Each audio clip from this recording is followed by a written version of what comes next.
Somewhere out there, somebody's lying awake tonight convinced that the second they file bankruptcy, a truck's gonna show up, guy in a jumpsuit's gonna walk through their house with a clipboard, tagging the couch, the TV, maybe eyeing the dog a little too long. I wanna be real clear about something right up front. That's not a thing. That's never been a thing. Here's the honest answer. Most people who file bankruptcy walk out of that courthouse with their stuff. Still theirs. Same couch, same car, same dog, unbothered. There's actually a list, a real legal list of property the law sets aside and says, this one's off the table. It's called an exemption. And once you understand how it works, most of the fear in that first sentence just evaporates. Think of it like this. Imagine your property is a yard sale. Bankruptcy exemptions are basically a rope somebody walks around your yard before the sale starts. Point is, the exemptions draw the line first. What's inside the line generally stays with you. What's outside the line is what gets a closer look. Now, how much protection you actually get depends on a few moving parts. Which chapter you file, what the property's actually worth, and which exemptions apply where you live, because those numbers aren't the same everywhere. Chapter 7 takes a closer look at anything that falls outside that exemption line. Chapter 13 is a little different. It can sometimes protect property that might have been more exposed under Chapter 7, because instead of liquidating anything, you're working off a repayment plan. Neither one is the quote-unquote better chapter. They're just different tools for different jobs. Now, I did say most property, not all property. I'm not gonna stand here and tell you every single thing you own sails through untouched, because that wouldn't be true. And this is one of those situations where you don't want somebody blowing smoke at you. And here's the mistake that turns a manageable situation into a genuinely bad one.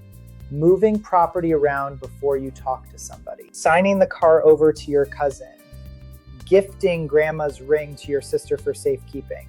Don't do that. That's not protecting your property. That's creating a much bigger problem than the one you started with. Let me tell you about a fella, we'll call him Ray.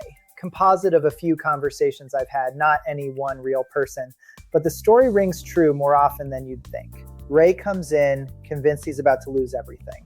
Told me flat out, I'm going to end up with nothing but the clothes on my back. Had himself half packed already mentally, took about 20 minutes going through what he actually owned. House had some equity, but exemptions covered most of it. Truck he needed for work, mostly protected too. Retirement account he'd been paying into for 15 years. That one's generally well protected under the law. And that surprised him more than anything else in the room. By the time we were done, Ray wasn't packing anything. He just didn't need to. Now, I want to be straight with you. Every situation's different. What worked out for Ray isn't a promise about what happens for you, but it's a pretty good example of the gap between what people assume bankruptcy does and what it actually tends to do. So let's put the rumor to bed. Bankruptcy isn't a courthouse repo man. It's not a truck in your driveway. It's a set of rules that more often than people expect are working a lot harder for them than the horror stories give them credit for. The real question isn't, will I lose everything?